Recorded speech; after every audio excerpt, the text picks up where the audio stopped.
Selamat pagi anak-anak ibu kelas 7. Baik itu 71, 72, 73 maupun 74. Kita bertemu di SMP RK Deli Murni Deli Tua dalam pelajaran pengenalan lingkungan sekolah.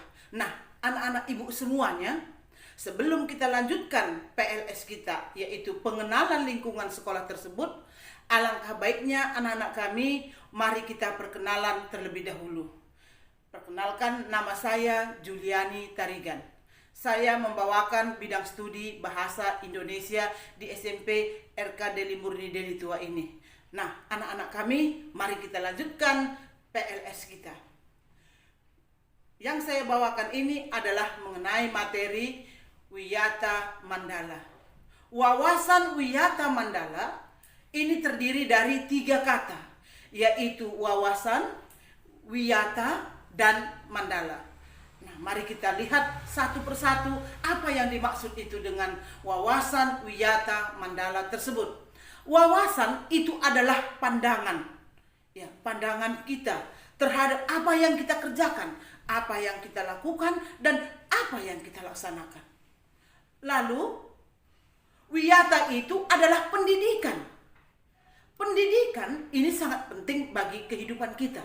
Karena pendidikan inilah yang dapat merubah pola pikir kita, merubah pandangan hidup kita. Lalu ada mandala. Mandala itu adalah wadah, tempat. Apakah wadah dari pendidikan itu? Wadahnya itu adalah sekolah. Tempatnya itu adalah sekolah. Sekolah itulah tempat anak-anak kami menuntut ilmu. Anak-anak kami dipercayakan orang tua kamu itu, kamu menuntut ilmu di SMP RK Deli Murni Deli Tua ini.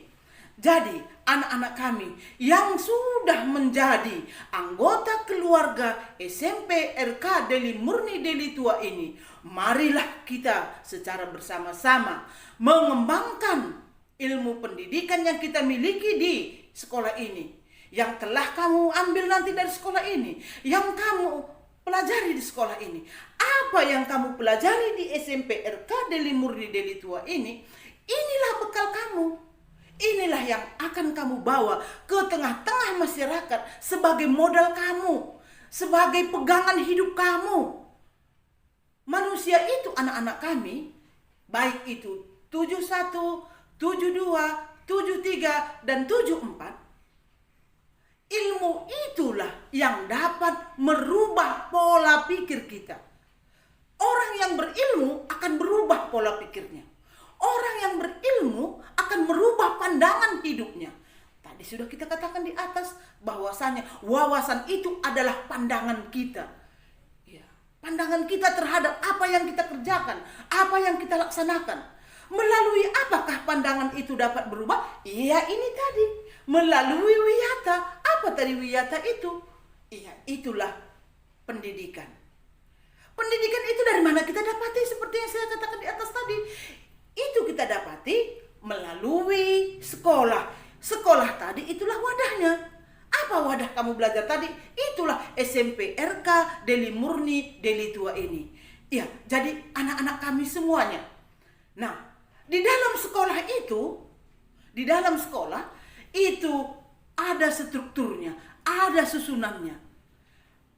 Kepala sekolah itulah yang paling tinggi di sekolah kita ini. Kepala sekolah itulah yang paling tinggi jabatannya di sekolah kita ini. Di mana-mana kepala sekolah itu adalah orang yang paling bertanggung jawab terhadap apa yang kita laksanakan di sekolah ini. Jadi kepala sekolah itu dia adalah mempertanggungjawabkan semua apa yang kita lakukan. Lalu apalagi, siapa lagi? Iya, di bawah kepala sekolah itulah wakil kepala sekolah. Di tempat kita ini ada wakil kepala sekolahnya. Sudah perkenalan ibu itu, yaitu ibu RS, itulah wakil kepala sekolah kita. Lalu di bawah itu siapa lagi anak-anak kami? Itulah naku guru BP. Seperti yang dikatakan Bapak Kepala Sekolah sewaktu perkenalan pada hari Sabtu yang lalu, di situ dikatakan Bapak itu bahwasanya Ibu BP itu sama dengan polisi. Ya, kalau di luar sana polisi itu menangkap orang-orang yang melakukan kejahatan. siapa yang jahat, siapa yang melakukan tindakan kejahatan, kriminal dan lain sebagainya, yang menindak itu adalah polisi. Di sekolah kita ini ada polisinya. Siapa tadi polisinya? Itulah guru BP kita. Ya, guru BP kita. Sudah perkenalan pada hari Sabtu yang lalu juga, guru BP kita adalah Ibu Tinambunan. Ibu itulah yang akan berurusan dengan anak-anak kami. Siapa di antara anak-anak kami ini nanti yang tidak melaksanakan tugasnya dengan baik, atau terlambat, atau anak-anak kami merokok, atau anak-anak kami tidak mengerjakan tugas berulang-ulang, atau dengan kata lain ada yang berantem. Iya. Jadi ini nanti berurusan dengan guru BP. Jadi nanti kemana kamu? Ke ruang BP. Kemana kamu? Panggil Ibu BP. Siano panggil Ibu BP. Berarti dia itu pada umumnya melakukan kesalahan. Ada juga tidak melakukan kesalahan pun dipanggil juga. Sekedar perkenalan misalnya, sekedar memberitahukan ada sesuatu yang penting, ada juga. Tapi pada umumnya anak-anak kami, kalau sudah berhubungan dengan guru BP, nah itu berarti anak-anak kami itu ada sedikit memiliki kesalahan. Iya. Nah, lalu di bawah daripada guru BP itu siapa? Itulah bapak dan ibu guru yang mengajarkan beberapa bidang studi di SMP RK Deli Murni Deli Tua ini. Pelajaran bahasa Indonesia ada gurunya tersendiri. PPKN ada gurunya tersendiri. Matematika ada gurunya tersendiri. Agama demikian juga dengan bidang studi yang lainnya. Gurunya berbeda-beda semua. Nah, lalu apa fungsinya? Punya fungsi masing-masing. Tadi saya katakan kepala sekolah itu adalah bertanggung jawab terhadap semua yang terjadi. Semua atau apa yang terjadi di sekolah ini, penanggung jawab utamanya itu adalah kepala sekolah. Wajib diketahui kepala sekolah apa yang kita kerjakan, apa yang kita laksanakan. Mengapa begitu? Karena Bapak itulah sebagai penanggung jawabnya. Iya. Jadi itulah fungsinya tadi kepala sekolah. Lalu fungsi daripada wakil kepala sekolah juga ada. Dia membantu tugas-tugas dari kepala sekolah kita. Kepala sekolah kita tidak sanggup mengerjakan ini karena banyak tugas luar dan lain sebagainya. Ya, boleh diwakilkannya kepada ibu wakil kepala sekolah kita. Lalu apa tugas daripada wali kelas? Tugas wali kelas itu ada juga nak. Yaitu di mana anak-anak kami ini mengalami keluh kesah dan sebagainya, memberikan nilai-nilai, menandatangani raport kamu dan lain sebagainya, itu adalah merupakan tugas daripada wali kelas. Nah, lalu guru bidang studi. Iya, guru bidang studi itu tugasnya adalah memberikan pelajaran kepada anak-anak kami. Kamu dididik di SMP RK Deli Murni Deli Tua ini agar menjadi manusia yang berguna. Kamu diajari di SMP RK Deli Murni Deli Tua ini agar kamu itu menjadi pintar. Karena ilmu kamu itu adalah bekal kamu. Kamu tidak akan mampu terjun bermasyarakat dengan maksimal kalau kamu itu tidak punya ilmu. Sekarang memang kamu belum menyadari itu, sehingga kamu sekarang menganggap sepele. Udahlah, payah kali pun belajar Google Classroom itu nggak bisa-bisa. Sudah berapa kali aku coba tak bisa. Sudahlah. Nah, itu sekarang kamu mengatakan demikian aku. Tapi di kemudian hari kamu pasti akan menyesal kalau tidak kamu timba ilmu kamu dari sekarang. Kalau tidak kamu depositokan ilmu kamu mulai dari sekarang. Ilmu itu seperti yang saya katakan tadi, merubah pola pikir kita, mengubah pandangan hidup kita. Melalui ilmu berubahlah segalanya yang ada pada pemikiran kita. Pandangan itu adalah pemikiran. Jadi itu dapat berubah. Dari mana caranya berubah tadi? Seperti saya katakan tadi, melalui belajar. Belajar itu nakku berproses. Tidak secara langsung, tidak seketika, tidak. Pelan-pelan, satu demi satu. Atau dengan bahasa Inggrisnya, step by step katanya. Iya. Selangkah demi selangkah kita belajar. Kamu lalui semuanya dari SD, tahap SMP, tahap SMA, tahap perguruan tinggi, dan selanjutnya. Itu harus kamu lalui. Kalau tidak kamu lalui itu, kamu tidak akan mendapatkan kesuksesan. Kamu tidak akan mendapatkan ilmu. Kamu tidak akan mendapatkan pelajaran. Kamu tidak akan mendapatkan apa-apa. Sia-sialah yang kamu kerjakan selama ini. Kamu belajar di SD selama 6 tahun. Kamu belajar di SMP selama 3 tahun. Kamu nanti belajar di SMA selama 3 tahun. Kalau tidak kamu lanjutkan pendidikan kamu itu, sia-sialah semuanya. Kendala utama yang dapat menghentikan pendidikan kamu itu adalah tidak adanya kemauan. Ya, tidak adanya kemauan anak-anak kami untuk belajar. Itu yang utama.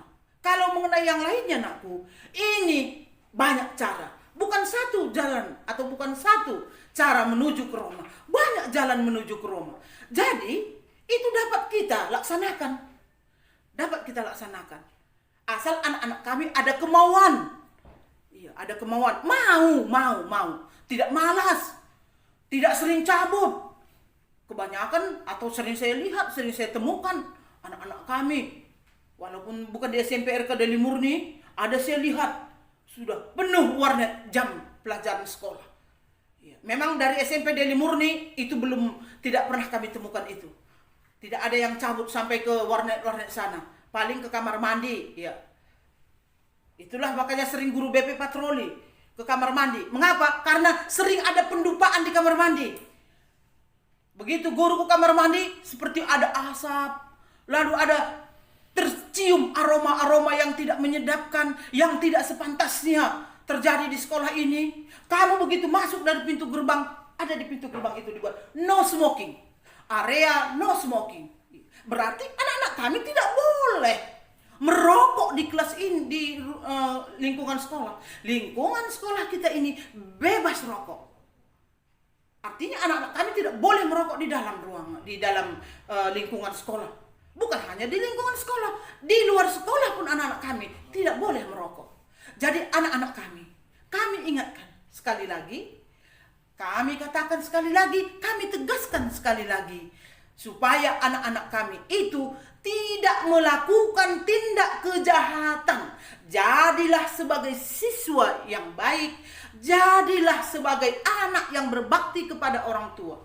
Karena melalui pendidikan itulah kamu itu dapat menghargai orang tua kamu, dapat menghargai guru kamu, dapat menghormati orang lain, bertata krama dalam berkomunikasi. Itu kamu dapatkan melalui pendidikan. Disinilah tempatnya, nakku, di SMP Deli Murni Deli Tua. Tidak salah kamu belajar di sini, tidak salah kamu menuntut ilmu di sini. Pas, inilah tempatnya. Karena kami akan mendidik anak-anak kami semuanya, mulai dari kelas 7, 8, dan 9. Mulai 71, 72, 73, 74 akan kami bina semuanya. Mari bersama-sama kita saling bergandeng tangan kita untuk mencapai cita-cita kita masing-masing. Kami, Bapak Ibu guru kamu, akan membimbing anak-anak kami agar menjadi anak-anak yang sukses di kemudian hari. Agar menjadi anak-anak yang pintar, anak-anak yang berguna bagi nusa, bangsa, negara. Takut akan Tuhan, itulah yang pertama sekali. Kita dituntut di sini untuk berakhlak, untuk berilmu, untuk menghargai orang lain, terutama kita untuk bertuhan. Itulah cara berdoa dengan Tuhan. Bagaimana cara menyerahkan diri kepada Tuhan. Nah, melalui apa? Iya, anak-anak kami, kita ada renungan pagi. Setiap pagi anak-anak kami, khususnya pada hari Rabu dengan hari Jumat, anak-anak kami itu kami bawa untuk berdoa bersama-sama. Diikut sertakan kamu dalam doa dan renungan pagi. Nah, selain daripada itu, ada lagi anak-anak kami. Iya, sebulan sekali biasanya kita itu mengadakan misa di gereja. Secara bersama-sama kita berangkat ke gereja, kita berdoa kepada Tuhan, kita bernyanyi, dan lain sebagainya. Kita mengadakan kebaktian sebulan sekali di gereja. Selain daripada itu, ada lagi yang lebih seru lagi, yang lebih anak-anak kami tunggu-tunggu dan senangi. Itu adalah retret. Untuk kelas 8, anak-anak kami bawa untuk retret. Di dalam retret itu kamu didampingi oleh guru-guru kamu. Boleh didampingi dengan wali kelas, dan juga terkadang ada pendampingan dari guru-guru yang lain. Nah, jadi ini merupakan salah satu cara anak-anak kami untuk mendekatkan diri kita ini kepada Tuhan. Karena kalau hanya kita berilmu, kalau hanya ilmu yang kita miliki, kita tidak dekat dengan Tuhan, kita tidak mengenal Tuhan, kita tidak mau tahu dengan ajaran-ajaran yang diajarkan oleh agama kepada kita, percuma juga anak-anak kami. Percuma itu semua. Jadi ilmu pengetahuan dengan ilmu agama, dengan apa yang kita dapati kepada yang harus kita jalankan untuk berkomunikasi dengan Tuhan, itu harus sejalan. Iya, itu harus sejalan. Kalau ilmu saja kita pelajari, kalau ilmu saja kita miliki, kita tidak dekat dengan Tuhan, hambar. Seperti sayur anak-anak kami, hambar kalau tidak ada rasa garamnya. Nah, begitulah kehidupan kita ini. Harus seimbang antara agama dengan ilmu yang kita tuntut. Jadi di sekolah kita ini kita laksanakan. Ini kita lakukan. Kita belajar, kita berdoa. Setiap pagi sebelum mulai belajar, kita menyerahkan diri kepada Tuhan secara bersama-sama. Lalu pulangnya juga demikian. Kita berdoa terlebih dahulu. Nah, jadi anak-anak kami, seperti yang saya katakan tadi, ini merupakan wadah yang paling cocok, tempat menuntut ilmu yang paling pas. SMP RKD Murni inilah tempat kamu untuk belajar menuntut ilmu, menimba ilmu, untuk cara-cara berkomunikasi dengan Tuhan, untuk mendekatkan diri dengan Tuhan. Iya, di sinilah. Di sini kita tempatnya, di sinilah wadahnya. Jadi anak-anak kami semuanya, mulai dari kelas 71, 72, 73, 74, ya marilah anak-anak kami, kita belajar dengan sungguh-sungguh, kita berdoa, kita mendekatkan diri kepada Tuhan dengan cara yang demikian. Mudah-mudahan apa yang kamu cita-citakan, apa yang diinginkan oleh orang tua kamu, keinginan orang tua kamu itu, kamu menjadi pintar, kamu menjadi baik, kamu sopan, kamu itu mampu menghargai jerih payah orang tua. Nah, itu adalah salah satunya cara guru-guru kamu untuk mendidik kamu agar tercapai cita-cita kamu itu. Agar apa yang diinginkan oleh orang tua kamu, diinginkan oleh kamu, cita-cita kamu itu, angan-angan kamu itu tercapai. Agar tercapai semuanya, anakku. Jadi itu tidak akan bisa anak-anak kami laksanakan, tidak akan bisa anak-anak kami capai kalau tidak dengan belajar. Belajar keras dan bekerja keras. Iya, belajar dan bekerja. Iya, belajar dan berdoa. Ora et labora. Bekerja sambil berdoa. Kita bekerja, kita meminta pertolongan kepada Tuhan agar apa yang kita kerjakan itu diberkati oleh Tuhan, direstui oleh Tuhan, sehingga menghasilkan buah yang baik, menghasilkan hasil yang baik yang sesuai dengan keinginan kamu, yang sesuai dengan harapan-harapan kamu. Jadi anak-anak kami semuanya, tanpa terkecuali anak-anak yang kami sayangi, ya. Jadi apa yang saya sampaikan ini tadi, mudah-mudahan anak-anak kami dapat melaksanakannya. Ya, kamu laksanakanlah itu, turutilah anjuran guru, laksanakanlah apa yang dikatakan oleh bapak dan ibu guru. Kerjakan tugas-tugasmu, jangan sepelekan tugas. Kalau dikumpul tugas katanya kumpulkan, karena ini salah satu pendidikan. Jangan terlambat. Di sekolah kita ini tidak boleh terlambat. Di sekolah kita ini disiplin di atas segala-galanya. Guru itu lebih dulu sampai di sekolah daripada kamu. Itulah nak. Jadi itulah contohnya bahwasanya guru itu pun sudah betul-betul berdisiplin semuanya. Guru itu betul-betul mengikuti tata krama di sekolah ini. Jadi kamu pun begitu. Kamu harus ikut. Oh, ibu ini cepatnya datang. Oh, guru-guru kami ini cepatnya datang. Kenapa saya terlambat? Malu anak-anak kami kalau terlambat. Ingat itu. Malu. Budaya malu itu dapat kita jadikan sebagai tolak ukurnya untuk mencapai cita-cita.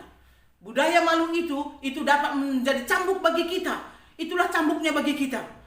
Agar kita rajin belajar, agar kita tidak terlambat, agar kita mampu dan mau melaksanakan segala sesuatunya. Jadi saya harapkan anak-anak kami tidak ada yang terlambat satu pun. Satu orang pun jangan ada yang terlambat. Lebih cepat kamu sampai di sini lebih bagus. Lebih cepat kamu di sini sampai di sekolah ini lebih baik. Iya. Jangan malu cepat sampai di sekolah. Jangan malu kamu itu, cepat kali aku, gerbang saja pun baru dibuka. Cepat kali aku, baru 6:30. Ya, itu tidak alasan anak-anak kami. Ya, itu tidak alasan. Jadi lebih cepat kamu sampai di sekolah, itu lebih baik. Lebih cepat kamu sampai di sekolah, ya, kamu itu dapat menyelesaikan apa yang kurang, apa yang tidak kamu kerjakan tadi malam, dapat juga terkadang anak-anak kami selesaikan di sekolah kita ini. Nah, jadi anak-anak kami, besar harapan kami, Bapak Ibu gurumu, semoga anak-anak kami sukses di dalam menuntut ilmu di SMP RK Deli Murni Deli Tua ini. Sukses anak-anak kami di dalam menuntut ilmu, sukses anak-anak kami di dalam berkomunikasi dengan Tuhan. Anak-anak kami seluruhnya, hanya inilah yang dapat saya sampaikan di dalam pelaksanaan pengenalan lingkungan sekolah kita. Sebelum kita akhiri pengenalan lingkungan sekolah kita ini, marilah kita terlebih dahulu untuk mengerjakan tugas. Saya berikan tugas kamu sebanyak 3 soal. Jadi anak-anak kami sediakan pulpenmu, sediakan bukumu agar saya bacakan soalnya dari sini. Ya, anak-anak kami, mari nomor 1. Ya, sudah nomor 1. Tuliskan apa yang dimaksud dengan wawasan wiyata mandala.